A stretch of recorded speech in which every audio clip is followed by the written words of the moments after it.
Good morning, good evening, good afternoon. This is podcast Happy at Work. My name is Tatiana Koval. In our podcast, we meet with experts from the different parts of the world and discuss the people-centered approach for doing our business. And today, my guest is Natsuyo. Hi, Natsuyo. Good morning, good afternoon, or good night, wherever you are. Thank you for having me.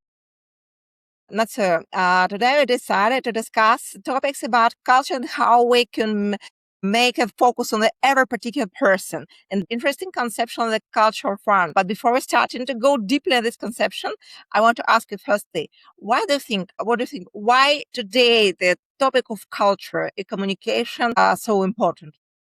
Yeah, well, our team today, we're often working in a team, right? And our team today are more layered than nationality has ever been able to account for. And I believe traditionally, when we talk about cross culture, we were talking about country and country differences. We're focused on the nationality. But think about who's actually in your team right now. It could be remote. They could be multi-passport, multi-generational. And someone with a Japanese passport might have spent 31 years in New York City. And my 14-year-old daughter is growing up in New York City and embracing both Japanese culture and Jewish culture. So nationality used to be a reasonable first guess about someone, but now it barely qualifies as a guess. So, and honestly, the framework was never as solid as we treated it. And, it's no longer about where you came from or where you're based or what your passport is. It's more about the deeper layers. Well, we all carry different layers. So the cross culture is more about understanding each other, understanding the person in front of you at that deeper level. So you need to peel back all these layers that each and every person carries. I think now it's topic about cross cultural becoming more and more popular because as you mentioned your personal story, you have a lot of people with this personal story, a lot of people who change their home and their children also have a different identity. And I think it's really important to start to talk about it and use your approach. And now one of the very interesting question from my side because the culture run, it's a very inspiring conception. Could you explain a little bit more about this conception? Yes, so it's called the culture of one. And like I said, we used to think about cross culture as country to country differences, but picture an onion, right? An onion. We're each built from layers, our upbringings, community, education, social class, and each experience shape our own unique culture. And that's what I call the culture of one. So it's about the layers. If you look at the outer layer, then you may see me as Japanese, but actually that could be a stereotype. So if you don't understand that every person carries different layers or they have their own culture of one, that causes misunderstandings, miscommunication, and mistrust. And if I can just share a quick story about myself, back in 2005, soon after I started my own consulting firm in New York, I was hired by Mr. K, a 65-year-old former Japanese government official who's now the chairman of this 4-century-old Japanese arts and craft company. And long story short, he hired me as a consultant and I did my research and he had his strategy all laid out, but he wanted to make sure that his strategy is going to work in the US. So I did my research and analysis and then I thought, his strategy is not going to work in the US. And I had to communicate that. Now, I was hired as a strategy consultant. So in my mind, I had to do my job, which was to articulate the right strategy that's going to work in the US and that'll help his company succeed in the United States. So what I did was I created this massive presentation explaining why his strategy is not going to work and why mine would. Very logical, very articulate, and very direct. And I presented it to the entire team and Mr. K wasn't saying anything. And the next day, I get a phone call from him. Just 2 words. Come today.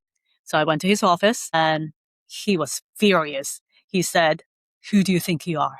And I'm like, "Well, I'm your consultant. You hired me. Who do you think you are?" Like I was thinking that in my head. And then he said, "You're fired." And what happened there was both of us were only looking at the outer layer of an onion. He's Japanese, I'm Japanese, and we should understand each other and we should know what each of us expected in this project. And yet, at that time, I had been in the US for 10 years already, and I was a strategy consultant. So I communicated very differently than a typical Japanese. And he expected me to be a typical Japanese youngish woman, right? So his assumptions about me as a Japanese person and my assumption as a strategy consultant hiring about this CEO hiring a strategy consultant, our assumptions were completely different.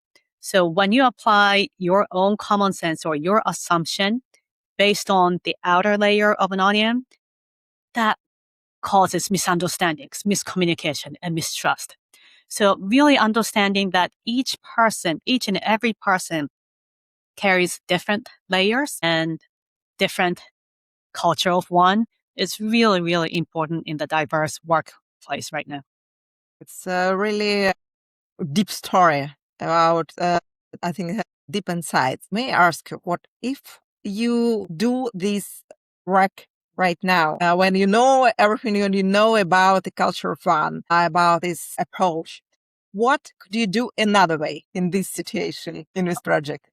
Yeah. So let me talk about the 3-step process that I call the 3 A's, and then I will come back to the story and what I should have done. So what I teach global leaders or diverse, culturally diverse team leaders is to take that 3-step process called the 3 A's. The first A is acknowledge. Acknowledge the fact that everyone has the different layers of different culture of one. So with that understanding, you are removing your glasses. You know, they may be wearing different glasses, and you have your own glasses. And you're removing those layers of glasses and see the person through a clear lens. So acknowledging the fact that you and I are different, and you might have different layers than my layers. And my culture of one is different than your culture of one. So recognizing a different culture of one is the step number one, acknowledge. Step number 2 is analyze. So when you want to analyze where the difference is and how big. And to do that, you need some starting point, right? Well, the culture is really vague and sometimes convoluted. So you have to start somewhere. So in that sense, the conventional cross-cultural framework, such as Hofstede model, high context, low context model, or culture map, and those models are helpful as a starting point. And I emphasize as a starting point because if you stop at the national level of understanding, you only create sophisticated stereotypes. So, so research or data are really helpful, but you're still stereotyping people based on the research data, based on that national level. And you would think that now I have a better understanding about that person because I know about Russian culture, I know about Korean culture, and I know what to do, what not to do. But then again, their culture of one may be different, right? Different than the textbook description of what the national culture might be. So you can't stop at the research or national level of research or data. However, as a starting point, it's a good entryway to know what you might expect from this person. So using those models, you can kind of gauge where the difference might be and what you might be expecting. And if you face some differences, you can sort of analyze and see, okay, so this person is being high context versus low context. and I'm more low context. So let me adjust my approach to a more high context approach. And then you have to go back and forth like a trial and an error. So that's step number 2, analyze. And now I'm going to digress a little bit on purpose because I just used the word high context, low context. And in case someone hasn't heard of high context, low context, what that means is our communication styles are categorized into 2 types, high context and low context. And high context is a communication based on the context. So they don't use that many words, or they rely more on nonverbal communication. So if you say A, you have to make an inference and try to understand what that A meant, right? So there's a lot of room for interpretation. But in a high context culture, people know to read between the lines. So they don't say much, and it's a virtue to guess what the other person might be saying. On the other hand, low context communication is based on verbal communication. So if you didn't say anything, that's because you didn't have anything to say. And what you said is what you heard is what you get. So that's low context communication. So that's high and low context. So that's the word I used a little bit earlier. Now, going back to the 3 A's, I talked about acknowledge, I talked about analyze, and the third step is adapt. So with that knowledge of the step number 2, analysis, you need to adapt your own approach. And there are so many different ways to adapt your communication approach, but and you need to be facilitative in the conversation. And then the single most important skill to adapt yourself and to be facilitated is asking good questions. So now, what are good questions, right? Good questions are something that encourages the other person to think differently, dig deeper into themselves, look for answers within, and provide information. So think differently, dig deeper, look within, and provide information. And good questions meet 2 criteria. 1, the other person is willing to answer that question. And 2, the answer provides both parties some insights, revelation, or aha moment. So there is a deep learning for both parties. So going back to the Mr. K example, what I could have done is to ask some good questions to Mr. K instead of voicing my opinion or voicing my new strategy opposition to his strategy off the bat. What I could have said is, oh, Mr. K, your strategy is really effective in Japan. I wonder, what would be the biggest bottleneck we need to overcome in the US? What expertise can I learn from you? So now, what I'm doing here now is not only asking good questions, but also I adapted the way I ask my question. So the question, the good question was, what would be the bottleneck you need to overcome in the US? But I first gave him some compliment so that he feels more comfortable and respected. And I asked him a question. I framed this topic in a question format as if I'm wondering. I said, I wonder, right? So I wonder, I wonder about this. What expertise can I learn from you? And that way I'm thinking in my own head and I have this question and I'm posing this question out loud so that he can hear it and he has some time to think about this question in his brain. So now he's well respected and encouraged to think differently. Oh, that could be a question I should be thinking too. And then he's going to dig deeper into himself and search for answers within his brain. And then he'll provide his response as if he's giving me advice.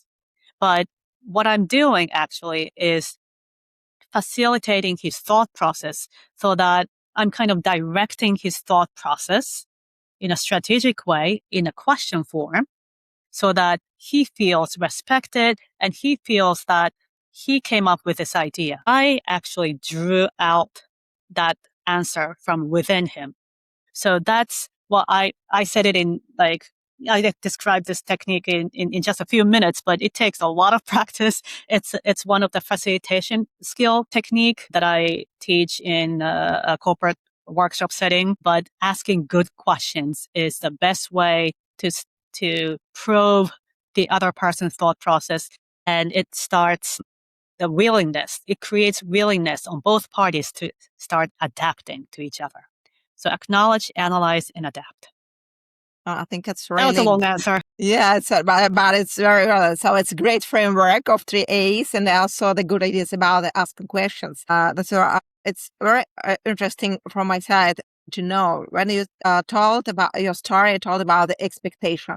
What two sides have had different expectation, and one recommendation to ask the right question. What could you recommend? The person lanes of a different type of culture that you mentioned, low context, high context culture. How should they prepare our questions, and how what we also need to prepare to share our expectation, the person from another context, some ideas about expectation about preparing questions based on different culture. Yeah. So that goes back to the second A, analyze, using some conventional frameworks as a starting point. So you want to research about that person's country or company, right? What kind of corporate culture is he or she coming from? And you can read some news or news stories and to understand what state that company is in right now. And then you can kind of guess what kind of questions you could be asking.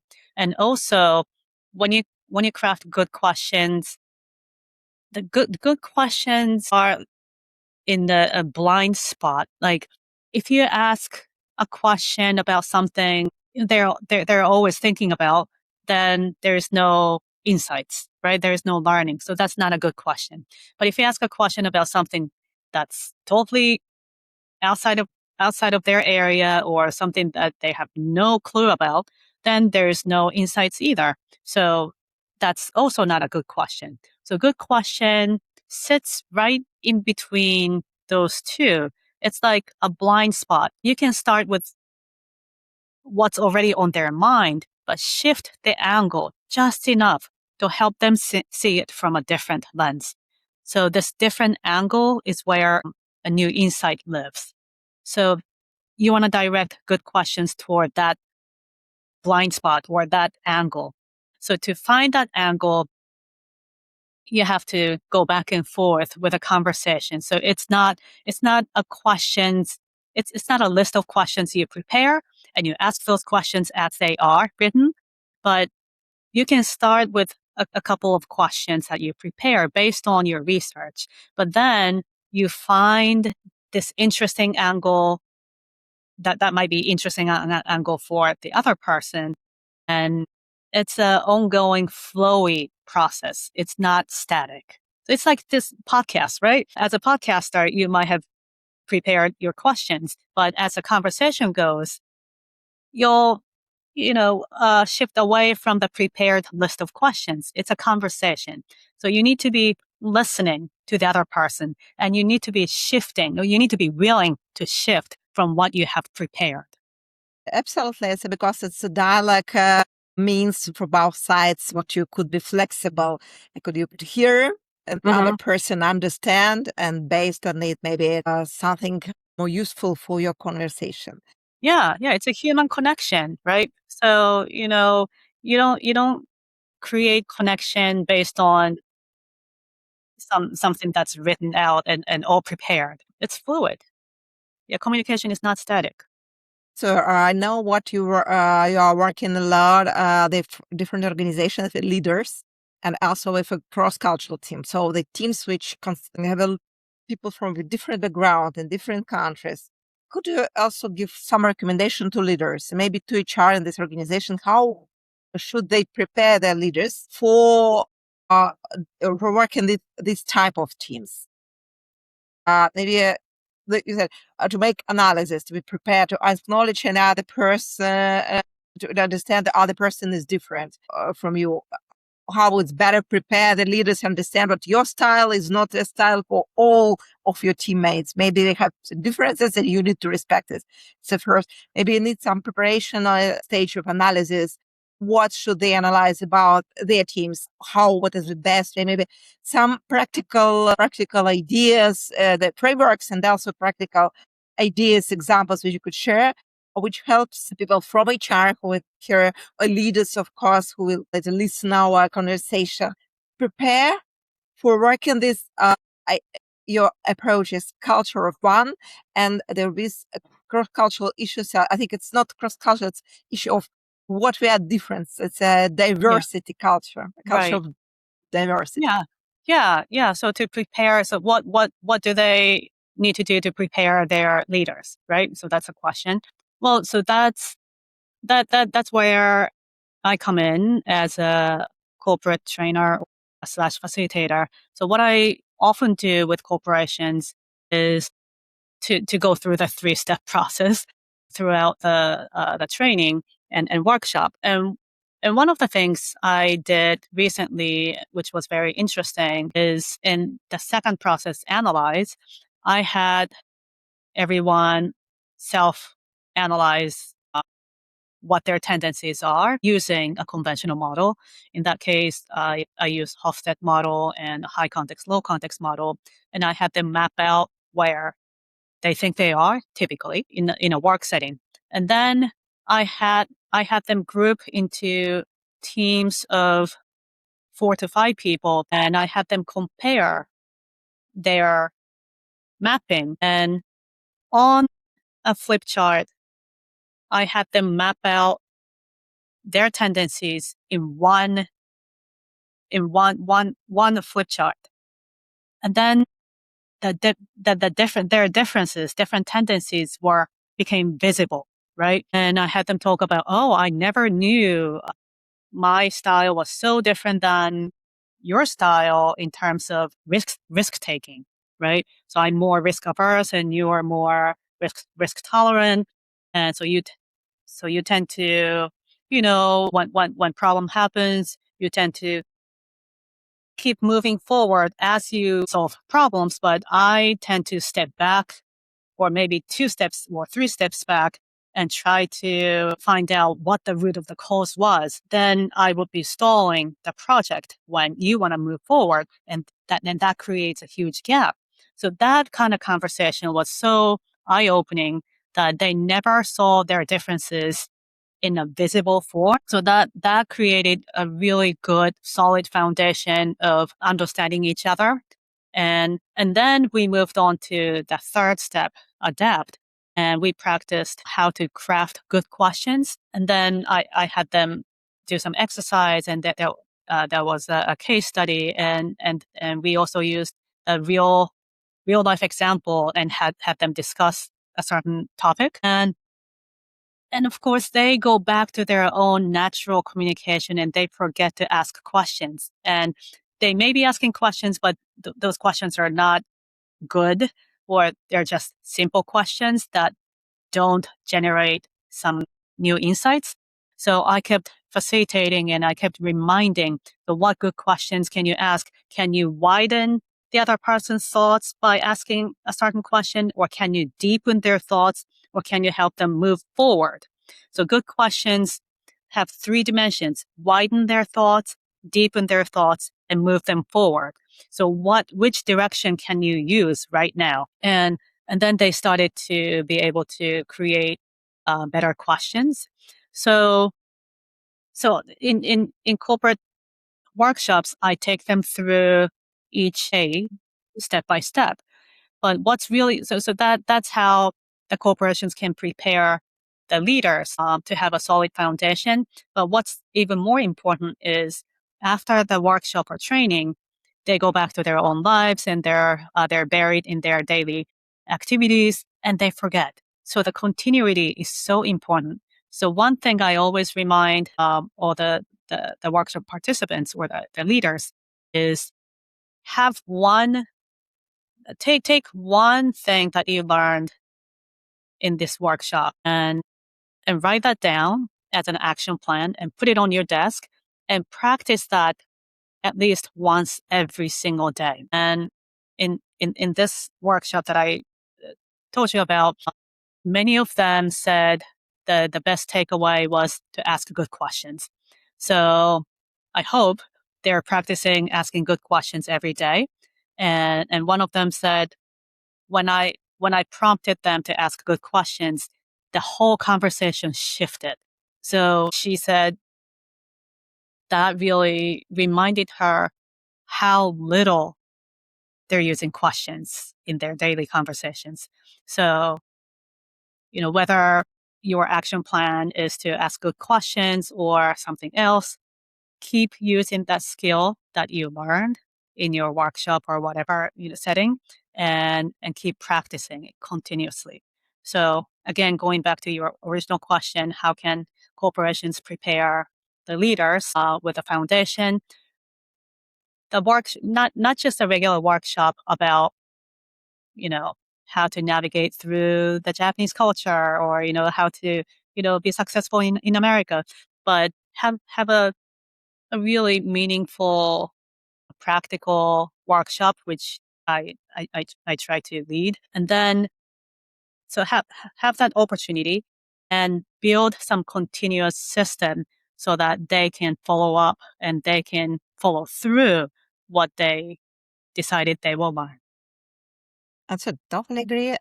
The great question as a gift for the both sides. For one side, Yes, it could absolutely. have insight for making business, and other side also start to think more deeply. Maybe could you share some examples from your experience, this type of questions which you are asked other person, maybe you was asked, and this you remember these questions which really helped your business in your life. Could you share maybe some 1-2 questions examples? I think could be really useful Yeah. to people. Yeah. For me, when someone asked, I forgot what context it was, but someone asked, I was talking about some issues I was experiencing, and I was asked, so why is it important to you? It was a simple question, simple and short question, but that question really shifted my thoughts. And I was really focusing on one issue, and I thought this was this is the end of the world, and it's so terrible. And then when I got the question, so why is it so important to you? I'm like, is it important? Wait a second. Yeah, look at this area of my life and that area of my life, and I'm just focusing on this tiny bit of, tiny part of my life. And is it really important? Why is it important? Maybe not important. So that was an eye-opening realization that, so maybe I shouldn't be focusing on this, but more toward the other way. So I'm being a little bit vague, but why is it important to you was such a powerful, simple, short question that shifted my thoughts. And what else? And the question, one question I often ask my families, either my husband or my 14-year-old daughter is, they they often complain like, oh, this didn't happen because this person did this, or that situation didn't align, or whatever, right? And I keep hearing the reasons why they can't do X. So I often say, so how can you make it happen? And then their thought shifts from why they can't to how can they? So how can you make that happen? How can you push it forward? What else can you do? So earlier I said good questions have 3 directions, right? Widen their thoughts, deepen their thoughts, and move forward. So when you have one of these directions in your good questions, it becomes a really powerful mind shifter. I have 2 questions for you. First, what was, maybe you remember to share the story when you create your idea, the culture one, and why this you gave this name to your approach, which is really wonderful approach, and what helps you to create this conception. What helped me to create To this create concept? this conception, yes, and maybe you remember these moments, how moments in your life you understand what this is really conception which I want to share the world. Yeah. Well, a lot of my past experiences with international business and my own mistakes too, but I think that the really on the foundation of everything, my concept is my late father's teaching. So I told you about the 3 A's and my signature keynote speaking, the culture of one. At the very end, I introduced a surprise bonus A, the fourth A, which is attitude. So my late father was a well-known person in the Japanese auto parts industry, and he really he was well known, and he was working internationally in the 70s and 80s, and one day I noticed on the wall of his office was this frame with a calligraphy, an empty circle, like Zen-like, brushstroke circle, and some Japanese characters, 3 characters, sei wa kon, written under the empty circle. And I said, "What's an empty circle?" And he said, "Well, empty circle is what you must become. Empty yourself to be completely open, free from judgment or bias. And you have to see that person through a clear lens. And to remember that empty circle, you have to have the mindset of sei wa kon." And I didn't understand what it meant at that time, but now I really understand how important that teaching of sei wa kon is in a cross-cultural field. So what that means, or how I translate sei wa kon, is sei means sincere curiosity. In a cross-cultural environment, you face a lot of differences. But instead of saying, "Oh, that's you're wrong, that's not right," you want to be curious, sincerely curious about the difference or the gap you're experiencing. And instead of saying, "That's wrong," say to yourself, "Huh, that's interesting. What's in this gap?" So that's say, sincere curiosity. And wa is listen and harmonize. So listen beyond words and find harmony within your group or within your team. So that's wa, listen and harmonize. And the last one is kon, yes and spirit. Instead of rejecting someone's idea by saying, "Oh, no, you're wrong. This is how it's been done in this culture or in my group." Accept the differences by saying yes and build on those differences. So that's kon, yes and spirit, sei wa kon. So my late father taught me this sei wa kon attitude long time ago. And that became the base of my approach to cross culture. And whenever you face differences, whether it's a national difference or generational difference, functional difference, perspective differences, you want to have this mindset of sei wa kon, and then that allows you to exercise the 3 A's, the practical steps, wholeheartedly. So my motivation and the roots of my concept, the culture of one, comes from my late father's teaching, sei wa kon. Natsuyo, thanks a lot for sharing your stories and your conception. And my last question, the typical questions for all my guests, are based on our conversation. With a lot of insights, a lot of practical experience you shared, what are 3 main tips could you give to all person from our audience who want to go deeply in this cross-cultural issue, to go deeply into your conception, the culture of one, and who want to build really deep connections with their team? Yeah, well, I'm going to repeat sei wa kon. That's 3, right? So have a sincere curiosity and have a mindset to listen beyond words and find harmony. Well, even in a conflicting environment, you can find some kind of harmony if you tried and if you are curious and sincerely curious, and have a yes and mindset. So say sincere curiosity, wa, listen and harmonize, and con, yes and spirit. Those three are the tips that I would love to offer to the viewers. Thanks a lot for your participation in our podcast, for sharing all your experience. And I could recommend to everybody who will watch the video on LinkedIn, on YouTube, or will listen us on Spotify or Apple Podcast to follow you, because you share a lot of ideas on your LinkedIn at least. Thanks for participation. Thank you so much for having me. So this is podcast Happy at Work. My name is Tatiana Koval. Stay connected.